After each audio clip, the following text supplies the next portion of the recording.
बिहार में विधानसभा चुनाव से पहले बड़ी खबर सामने आ रही है। बिहार में हाई अलर्ट घोषित कर दिया गया है। आपको बता दें, नेपाल के रास्ते 3 पाकिस्तानी आतंकी बिहार में घुसे हैं और इसी को लेकर बिहार में हाई अलर्ट कर दिया गया है।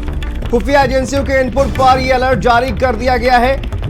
देखिए, बिहार में विधानसभा चुनाव और उससे पहले 3 पाकिस्तानी आतंकवादियों की बिहार में एंट्री खुफिया एजेंसियों ने अलर्ट जारी किया है। और देखिए, हसनैन अली, आदिल हुसैन नेपाल के रास्ते बिहार आया। इसके साथ साथ पाकिस्तानी आतंकी उस्मान भी बिहार में घुसा है और तीनों ही जैश-ए मोहम्मद से जुड़े हुए आतंकी बताए जा रहे हैं। अगस्त के दूसरे सप्ताह में तीनों काठमांडू पहुंचे थे और उसके बाद पिछले सप्ताह ही तीनों बिहार में एंटर हुए हैं। ये कहा जा रहा है तीनों ही जैश-ए मोहम्मद से जुड़े आतंकी बिहार में विधानसभा चुनाव होने हैं, उसको लेकर देखिए पहले से ही राजनीतिक सरगर्मियां बिहार में तेज हैं। लेकिन उससे पहले ही ये खुफिया एजेंसियों का इनपुट, जिसको लेकर अलर्ट जारी कर दिया गया है। बिहार में 3 जैश-ए मोहम्मद से जुड़े हुए जो आतंकी हैं वो बिहार में एंटर कर चुके हैं। बिहार में आतंकवादी गतिविधियों को अंजाम देने की फिराक में, और तीनों आतंकियों की जो फोटो है वो आप देखिए अपनी टीवी स्क्रीन पर। नेपाल के रास्ते तीनों पाकिस्तानी आतंकी घुसे हैं और हसनैन अली, आदिल हुसैन और मोहम्मद उस्मान, ये तीनों आतंकवादी जैश-ए मोहम्मद से जुड़े हुए बताए जा रहे हैं। तो देखिए, बिहार में आतंकी गतिविधियों को अंजाम देने के लिए तीनों बिहार में एंट्री की है। इस वक्त आपने देखा बिहार में किस तरह से राजनीतिक जमावड़ा लगा हुआ है। और दीपक हमारे सहयोगी जुड़ गए हैं। दीपक, बताइए क्या जानकारी है? 3 पाकिस्तानी आतंकी बिहार में घुसे हैं, विधानसभा चुनाव बिहार में होने वाले हैं, क्या अभी तक जानकारी निकलकर सामने आ रही है?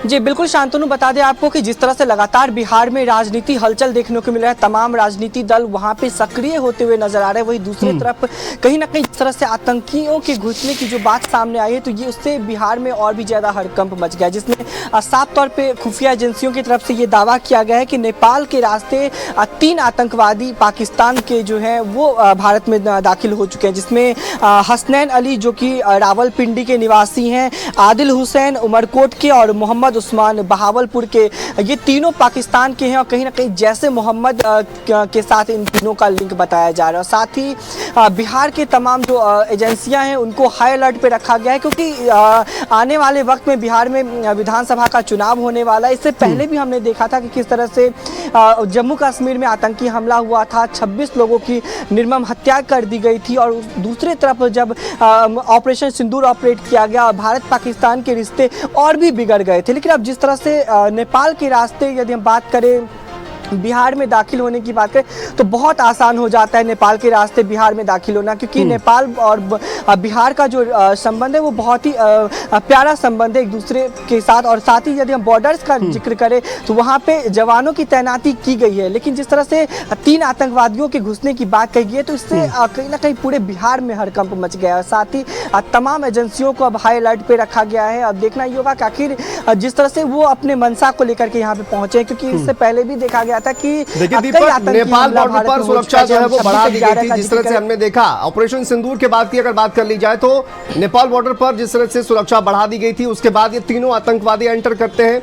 अभी फिलहाल किस तरह की ड्रिल वहां पर चलाई जा रही है इन आतंकवादियों को तलाशने के लिए, और क्या मकसद इनका हो सकता है? कोई जानकारी, कोई डिटेल इसको लेकर सामने आ रही है क्या? क्योंकि आपने देखा किस तरह से राजनीतिक जमावड़ा इस वक्त लगा हुआ है। देश भर के नेता इंडिया गठबंधन के खासकर वहां पर पहुंचे हुए हैं, तो एक बहुत बड़ा सिक्योरिटी लैप्स भी हो सकता है इसको लेकर।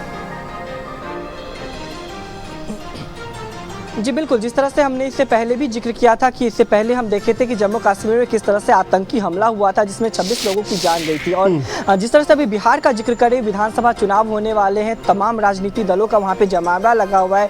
इंडिया अलायंस के तमाम बड़े लीडर्स इस वक्त बिहार में मौजूद है। इस तरह की जो खबरें सामने आ रही है कि 3 आतंकी वहाँ पे पहुँचे हुए हैं, तो जाहिर सी बात है कि एक बड़े घटना की आशंका जताई जा रही है। साथ ही तमाम जो एजेंसियाँ हैं उनको हाई अलर्ट पर रखा गया है। और बिहार और नेपाल के जो बॉर्डर में सटे हुए जितने भी इलाके हैं वहाँ पे चाहे स्टेशन हो, रेलवे स्टेशन हो, बस स्टॉप हो, तमाम जगहों पे लगातार छापेमारी की जा रही है। तमाम पुलिस टीम को वहाँ पे तैनात किया गया है। साथ ही उन तमाम इलाकों का जायजा लिया जा रहा है जो कि नेपाल से सटा हुआ है, और खास करके उन मुस्लिम इलाकों का सबसे अधिक जायजा लिया जा रहा है जहाँ पे छुपे होने की आशंकाएं जताई जा सकती है। खासकर यदि हम सीमांचल क्षेत्र का बिल्कुल देखिए कई महत्वपूर्ण स्थान है जहां पर छापेमारी की जा रही है। दीपक, आप नजर बना के रखिए। फिलहाल बहुत शुक्रिया आपका। चलिए